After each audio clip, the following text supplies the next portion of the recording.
ভোলার মেঘনা আর তেতুলিয়া নদীতে এখন ইলিশের ভরা মৌসুম। স্বাভাবিক নিয়মে বৃষ্টির সাথে তীব্র স্রোত থাকার কথা, আর সেই স্রোত ধরে সাগর থেকে ঝাঁকে ঝাঁকে আসার কথা ইলিশের। কিন্তু এই মৌসুমের দৃশ্যপট পুরোপুরি ভিন্ন। দিনরাত নদীতে জাল ফেলেও মিলছে না মাছ। বারবার খালি হাতে ফেরায় দুশ্চিন্তায় দিন কাটছে মৎস্যজীবীদের। ধার দেনা শোধ করা নিয়ে চিন্তিত তারা। বাড়িঘরে নদীতে ভাঙ্গিয়া লয়ে গেল, এখন রাস্তার পাশে থেকে জাল ভাই দুগা ভাত খাইতে পারি না। নদীতে গেলে তেল নিলে তেলের দাম হয় না, কিস্তিতে জ্বালা।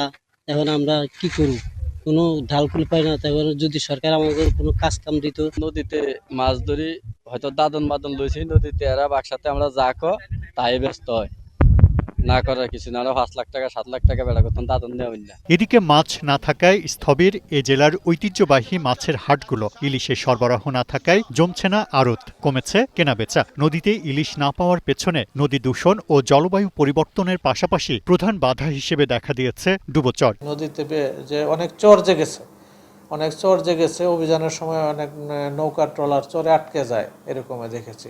আবার অনেক নদীর গতিপথ পরিবর্তন হয়ে গেছে। এসব কারণেও ইলিশ একটি মাইগ্রেটরি স্পিসিস, এটা একবার সমুদ্রে যায় বা আবার নদীতে আসে। এই ক্ষেত্রে তাদের চলাচলের রুট বাধাগ্রস্ত হইতে পারে। দেশের মোট ইলিশের প্রায় 34% চাহিদাই পূরণ হয় ভোলা থেকে। আর চলতি মৌসুমে এ জেলায় 1,85,000 টন ইলিশ আহরণের লক্ষ্যমাত্রা নির্ধারণ করেছে মৎস্য বিভাগ।